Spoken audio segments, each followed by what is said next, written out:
Well, hello, folks out there in YouTube land. Got a interesting show for you. Yep, we're going to answer the question, what if Billy Napier doesn't succeed at Florida? What if he fails? Who is going to be next?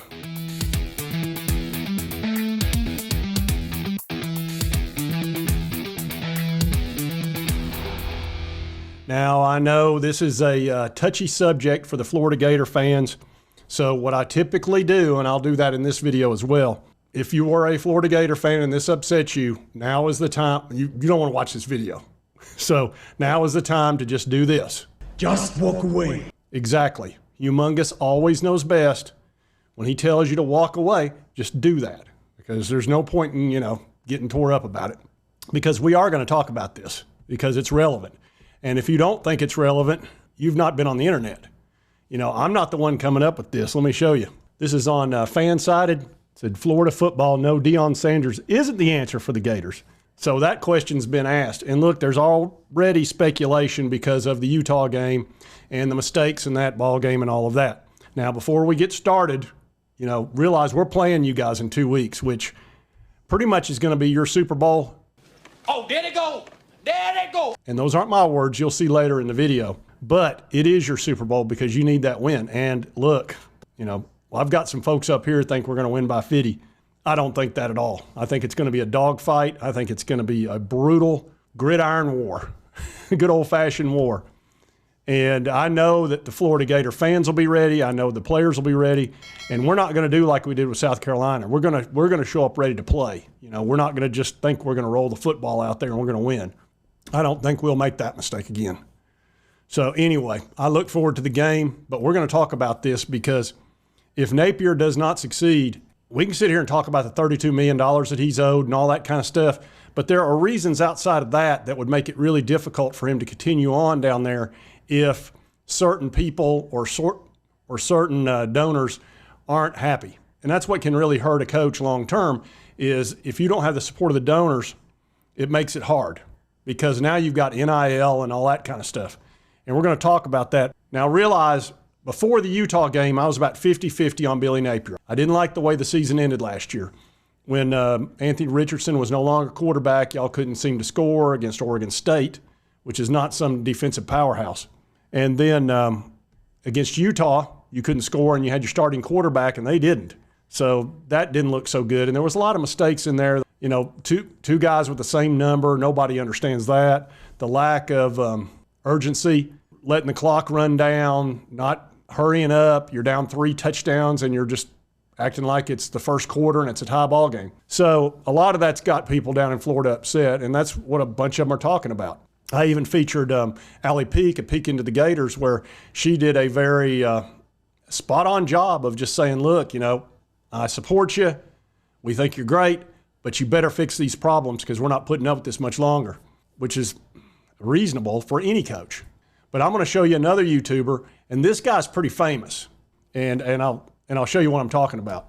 This fella here is Buddy Martin, and he's got his own YouTube channel. And I knew that I had heard of him. I was watching his channel, and I think I've watched a couple of times, and I knew that I'd heard of him or I'd heard his voice or something.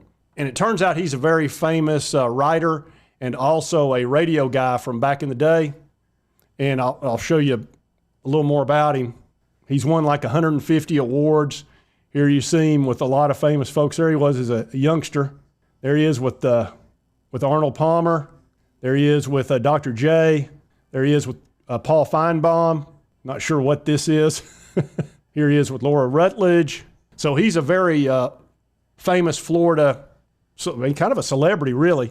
And on his YouTube channel, he had several guests, and they were talking about Billy Napier. They're talking about Florida, the Utah game, and that's all anybody's talking about down there. They're all upset about it, and they're concerned. They're not sure, are we on the right path? Now, they all want Billy Napier to succeed. Just go ahead and preface that. None of them are sitting there calling for his head or anything like that, but they're worried and they're concerned for very good reason. But first of all, let's talk about how important the Tennessee game is to the Florida fans. And I'll show you a little clip. Handle business, kind of win back the fan base and hopefully get a really good turnout for that Tennessee game. Because I think that's right now, that's the Super Bowl of the season. Yep. And he's right. They got to win the fan base back. they're looking to this game. So don't think they're going to be all depressed and down and they're not going to show up. What we need is about 20 or 30,000 of our fans to somehow get in that stadium like we did against LSU last year and try to take it over. Also like we did with Pittsburgh.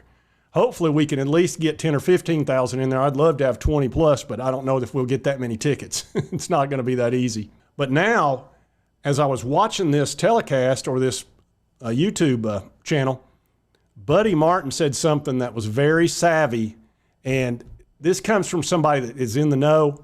You know, he's as connected as you could possibly be, I would assume, based on everything that I've just read about him. And he made a rather astute point, and we're going to listen to it. And when you have that kind of magnetic personality, you can do great things. I don't want to say Billy doesn't, but he didn't have that dynamic thing going. He's a master planner. I've said a million times. He's a measure twice, cut once guy, and he's very deliberate. He's smart. But in today's world, just winning is not enough. You got to win fast. And we've had a season here, and now we thought we were going to have a little bit of improvement, and we're all pointing toward 2024 in that great class. But here's the problem. Yeah. Well, Brendan, you know, just let me finish this one thought. Brendan, you know this. You talk to people. There's a lot of powerful boosters out there. I talked to one today. They're not patient.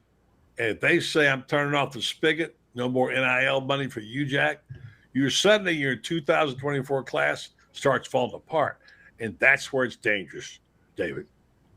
Oh, you're right. And that's what I'm talking about. That was actually, you know, it's hard to argue with that because, yeah, even if, man, I'm telling you, when that money runs dry, ask Brian Harsin what it's like.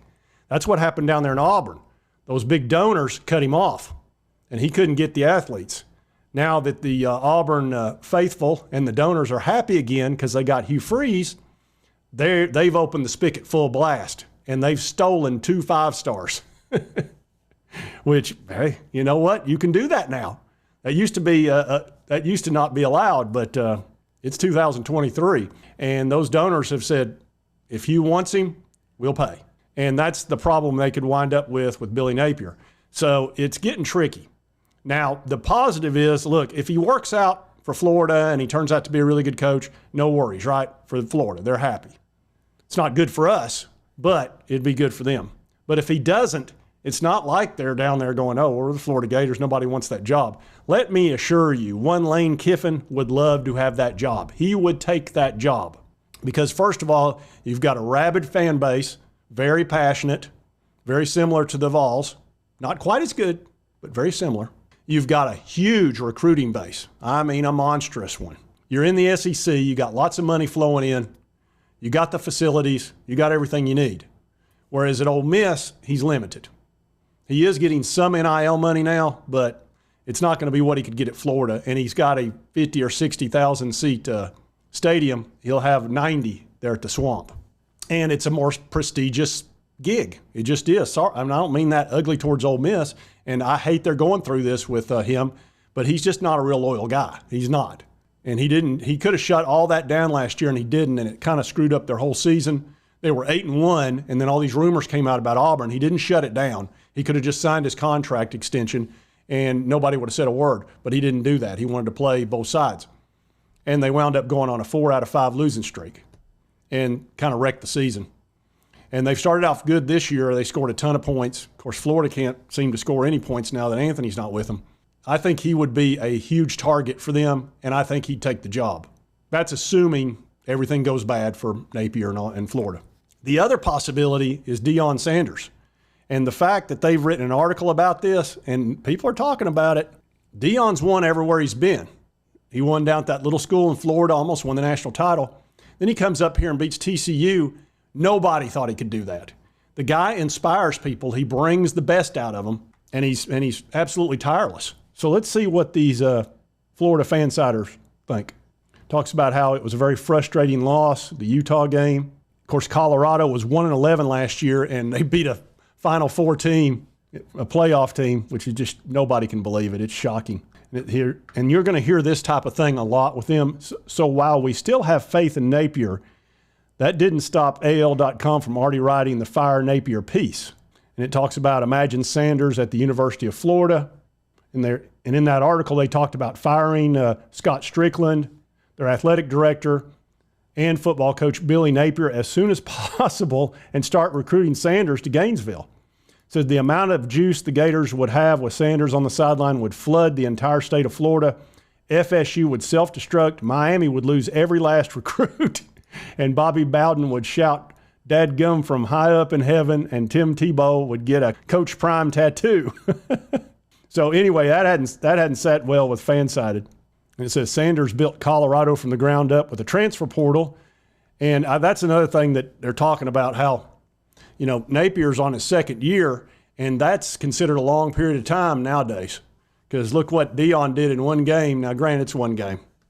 But what about our coach, Heupel?